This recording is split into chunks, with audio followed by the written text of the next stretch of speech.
皆さんこんにちは、こんばんは。先生と申します。今回は HGUC 機動戦士ガンダム先行のハサウェイより RX-105 クシーガンダムを全塗装していきたいと思います。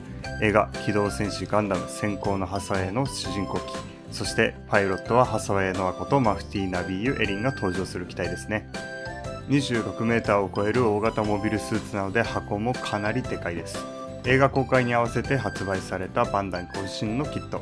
それでは早速気合を入れて作っていきましょう。本編に入る前に、このチャンネルはできるだけ最新のプラモデルやガンプラを組み立ててレビューしたり、全塗装に挑戦しています。頑張って PGU などの塗装動画などもアップしているので、ぜひご興味ある方は他の動画もご覧ください。そして右下の登録ボタンからチャンネル登録もよろしくお願いします。それでは動画をご覧ください。早速箱を開けていきます。ランナーがぎっしり詰まってますね。袋の数は1、2、3、4、5、6、7、8、9、10袋ですね。そして映画のチラシが入ってます。かっこいいですね、このキービジュアル。逆襲のシャアから33年。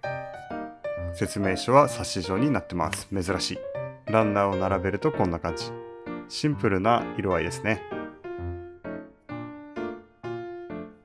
特徴的なミノフスキークラフトを搭載した肩アーマー。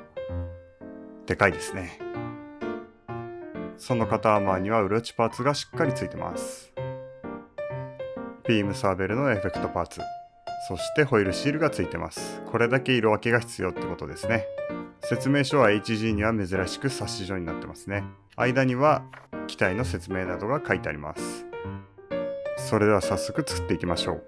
まずはランナーからパーツを切り出していきます。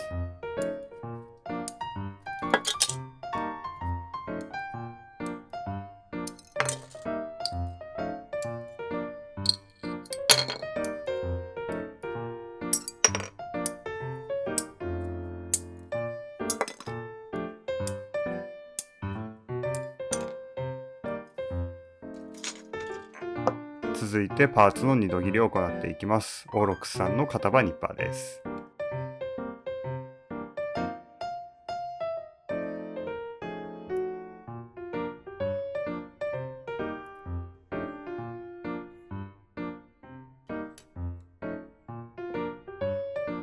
仮組みを行っていくんですが、ボディだけでこのパーツの量、それだけ精密に作られてるってことですね。いや、素晴らしいですね。仮組みをしている間にこのクシーガンダムについてちょっと解説したいと思います。情報元はウィキなんですけどね。秘密結社マフティー・ナビーユ・エリンが秘密裏に月面の複合企業アナハイム・エレクトロニクスで発注した最新鋭のモビルスーツ、または最新型のガンダムタイプモビルスーツ。パイロットはマフティーのリーダーであるマフティー・ナビーユ・エリン、ハサウェイノアのことですね。本機の機体名であるクシーはギリシャ文字でニューの次の文字にあたる。かつてのニュータイプアムロ・レイが最後に登場したとされる機体ニューガンダムの意志を継ぐという意味で与えられたという。反重力推進装置ミノフスキークラフトを搭載したことにより疑似反重力推進が可能となっていて、自由に重力圏を飛行することができる。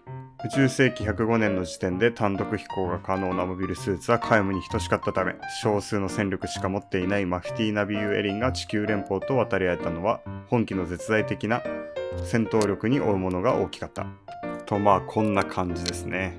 地球の空中戦でベースジャンパーとか土台でしか戦えないモビルスーツにとってはこの機体はもう鬼強ですよね。今度の映画でもその華麗な空中戦が見れそうですね。いや、とても楽しみです。そんなこんなで上半身ができました。こんな感じです。かなりかっこいいですね。精密なディティールも施されているので HG とは思えないですね。はい、早速仮組み完成です。こんな感じでかなりでかいと思います。前回作ったダガー L 君と比べてみましょう。こんな感じです。ダガー L は実際の大きさは 18m。それに対してクシーガンダムは 26m。この差です。いや、とてもロマンあふれますね。背中の羽には長い合わせ目がありますが、ちょっとめんどくさいんで今回は消すのをやめましょう。そして武装はシールド。全然色分けがされてませんね。真っ白なシールドです。このホイールシールで色付けするみたいです。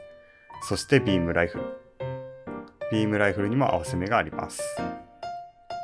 ビームサーベルは両刃タイプになってます。こんなの振り回したら自分の体にも当たりそうですよね。そしてフライトホームというモードにも切り替えができるそうです。ちょっとこれをやってみましょう。まずは羽を取り外してジョイントも取り外します。足のパーツも一旦取り外してこのように付け直します。つま先立ちみたいにするんですね。そしてビームサーベルを横にしてこの肩のバインダーを開きます。そして胸のパーツも上に上げて肩の後ろを開いて外した羽を別のジョイントパーツにくっつけて再度はめます。こんな感じになります。これがフライトホーム、大気圏下を自由に飛行できるモードになってます。ホバリングができるってイメージですかね。全体を見るとこんな感じ。ディティールが細かく入っているので墨入れをするだけでも簡単にかっこよくなるキットかなと思います。ですが今回は全塗装したいと思います。コンセプトは小説版やゲーム版のような青色の機体にしていきたいと思います。それでは行きましょう。まずはヤスリ掛け表面処理を行っていきます。使うのはスポンジヤスリやこのようなヤスリ、そして面出しヤスリになってます。デザインナイフとタガネも用意します。最初にゲート跡を処理していきます。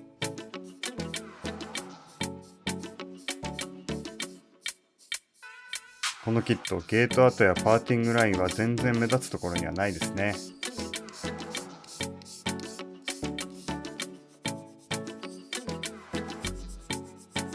でも気になるところといえば大きいパーツが多いためか引けがかなり多いんですよね。この肩のパーツ見えるでしょうか。結構引けが入ってますね。もうちょっと分かりやすいパーツで試してみましょう。こんな感じですね。かなり引けが目立ちます。これを丁寧に処理していきます。ダバーナっていうんですかね、そのところがへこんでるんですよね。それが消えるくらいまでしっかり表面を削っていきます。ある程度削り終わったら細かい番手のヤスリで整えていきます。はい、こんな感じです。綺麗に面が出せたと思います。モールドの彫り直しもタガネで行っていきます。だいたい5回から10回ぐらい彫り直していきます。表面処理でぼやけてしまった C 面もしっかり復活させていきます。デザインナイフで削っていきます。指で触ってみて抵抗を感じるぐらいまでやればいい感じだと思います。この腕のパーツには C 面を追加してみたいと思います。セラミックカンナで削っていきます。あまりにもエッジの部分が角張っているとちょっとプラスチック感が出ますよね。これが処理前、輪郭がくっきりしてますね。こっちが処理した方ですね。ちょっとぼやけてる感じはしますね。まあ自己満ですね。ディテールアップしていきたいと思います。その前にビームライフルのこの合わせ目は段落ちモールド化しておきました。このパーツは合わせ目消しは簡単だったのでそれだけはしました。手の部分に不自然な肉抜き穴があったので瞬間接着パテで埋めていきます。まずはこのパウダーを取って接着剤を垂らして混ぜていきます。よくモデラーさんで瞬間接着剤にベビーパウダーを混ぜてパテ代わりにしてる人もいますよね。筋彫りのリカバリーにいいんだとか。おそらくこの商品もそんな感じだと思います。爪楊枝でどんどん埋めていきます。乾いて整えたらこんな感じになります。いい感じで埋まってますね。硬さは結構硬いんで削りづらいですね。肩のビームサーベルを収納するパーツも同じようにパテで肉抜き穴を埋めました。続いて筋彫りでパネルラインを追加していきたいと思います。使うのはガイドテープ、それと金属製のテンプレートですね。それを使ってクランクモールドを彫っていきます。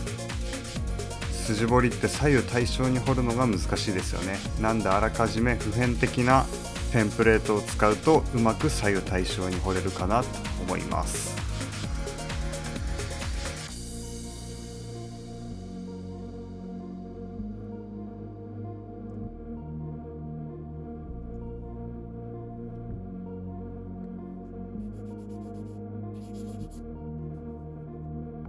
こんな感じです。角の部分がよれちゃってる気がしますね。まだまだ練習が必要そうです。続いてマイナスモールドを追加していきたいと思います。まずは彫刻刀でぐいぐい跡をつけます。そこをタガネで掘り進めていきます。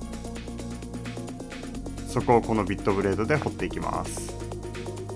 彫刻刀と一緒なんですが、先っぽの反対側が平らになってます。これを使ってえぐってマイナスモールドにしていきます。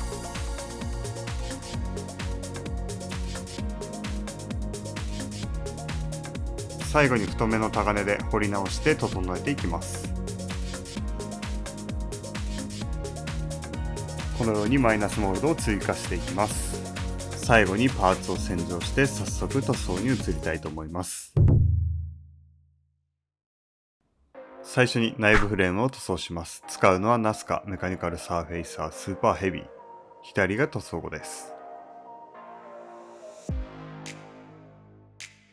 マニピュレーターやバーニャの部分にはガンメタルを塗っていきます。元々のパーツは白のパーツなんですが、メカの手って白だとちょっと違和感感じるんですよね。なんで今回はガンメタで塗装しています。左が塗装後です。メカメカしさが上がったと思います。赤や黄色のパーツの下地を拭いていきます。使うのはピンクサフ。発色のしにくい塗料の下地に向いてます。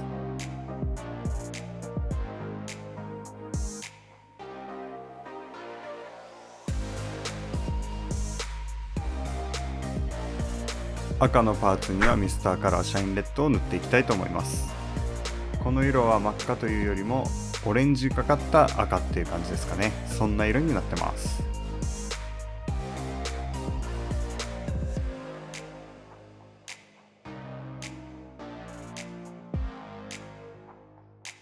こんな感じになります。あとこの塗料は光沢塗料なので、後の墨入れとかもやりやすいのでおすすめです。黄色のパーツには黄桃色、オレンジのパーツにはマンダリンオレンジを使用しました。青のパーツにはナスカミリオンブルーにミスターカラーエグザンブルー2を混ぜて塗っていきます。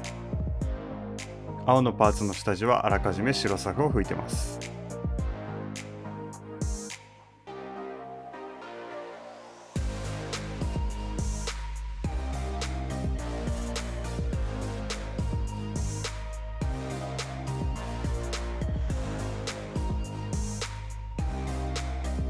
こんな感じで紫がかった水色って感じですかね。動画じゃ分かりづらいですね。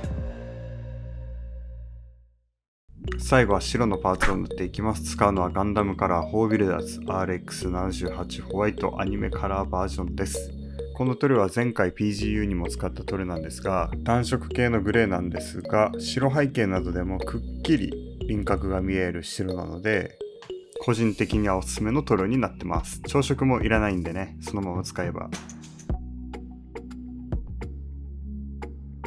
白のパーツの塗り分けのマスキングを行っていきたいと思います。使うのはあらかじめ 1mm、2mm、3mm の幅に切られたマスキングテープ。そして曲面用のマスキングテープですね。これをどんどん貼っていきます。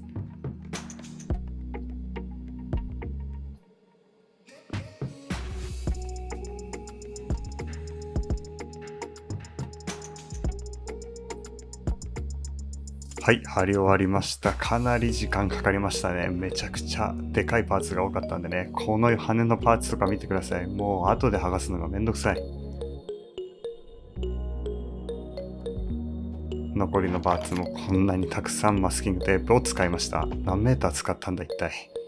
早速塗り分けが終わりました。使った色は薄めのグレーと濃いめのグレーですね。ちょっとグレーが濃かった気はしますが、まあいいでしょう。早速剥がしていきたいと思います。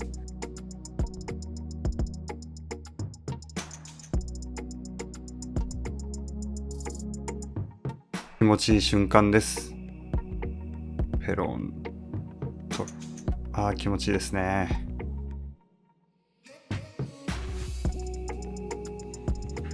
もう一度。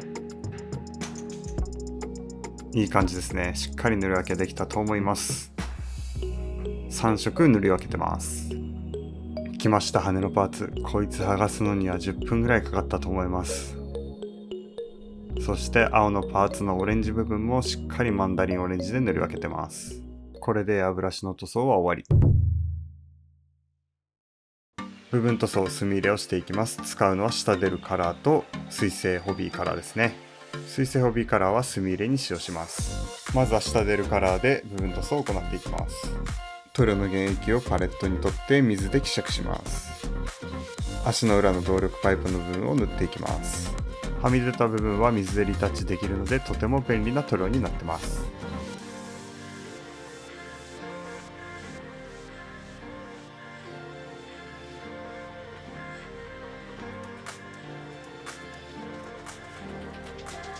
続いて水性ホビーカラーで墨入れを行っていきます。使うのはブラックとブルーグレー、装飾したものを使っていきます。ある程度希釈した塗料にこのマジックリンを垂らすことで墨がスーッと入っていきます。スーッと入っていくのがわかるでしょうか。マジックリンに含まれる界面活性剤の効果です。はみ出た部分は乾く前であれば水を含めた綿棒、乾いたのであればマジックリンで拭き取ることができます。エナメル塗料の匂いが苦手な方、ぜひおすすめです。最後にデカールを貼って完成させていきたいと思います。使うのはガンダムデカールデラックス2ですね。アナハイムエレクトロニクスのマークがあったんで、それを貼っていきたいと思います。デカールを水に浸してマークセッターをつけたい部分にちょん付けします。デカールをピンセットで貼って位置を調整。余った水を綿棒で押し出して圧着させていきます。今気づいたんですけど、これってアナハイムエレクトロニクスに秘密裏に作らせたんですよね。じゃあこのデカールついてちゃまずいっすよね。バレますよね。しくった。まあかっこいいんでよしとしましょう。このシールドかっこいいですよね。お気に入りです。はい、というわけで完成しました。どうでしょうか。かなり時間かかりましたね。端のデカールにはラインデカールを貼っています。ラインデカールはこのモデラーズデカールを使用しました。早速組み立てていきます。まずは足から。足が完成しました。かなりどっしりとした下半身ですね。動力パイプの部分も綺麗に部分塗装できてると思います。続いて上半身を作っていきます。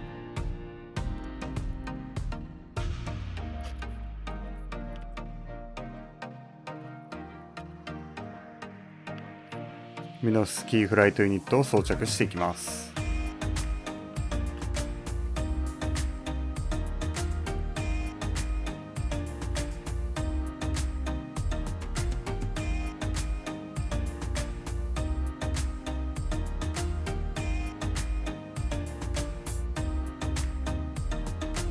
こちらが頭部。特徴的な頭部をしてるんですが、かなりイケメンですね。最後にバインダーとビームサーベルをセットして完成させていきます。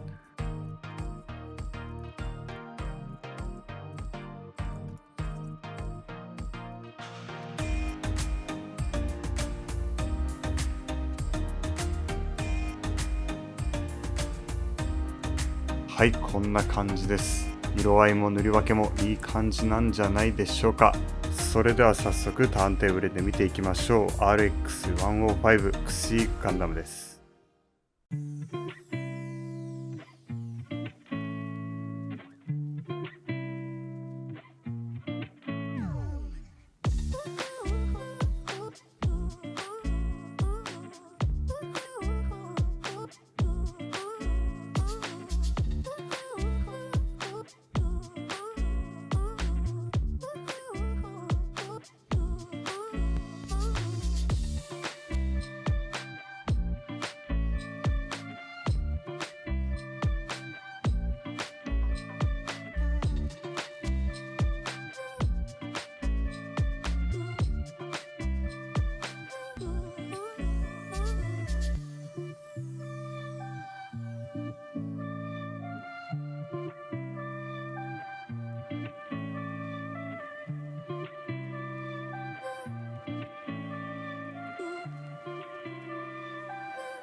はい、今回は HGUC 機動戦士ガンダム先行のハスウェイクシーガンダムを全塗装してみました。いかがだったでしょうか。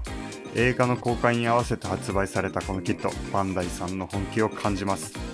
HG にしては高額ですし、入手困難なのですが、すぐみでも十分なクオリティなのでおすすめのキットだと思います。皆さんも見つけたら購入してみてはいかがでしょうか。そして映画先行のハサウェイ公開延期になってしまいましたね。残念な気持ちもありますが、このキットを組み立てたり、この動画を見て公開までモチベーションを上げていきましょう。それではご視聴ありがとうございました。よろしければ高評価、チャンネル登録お願いいたします。またアドバイスやコメントもお待ちしております。ではまた次回お楽しみに。バイバイ。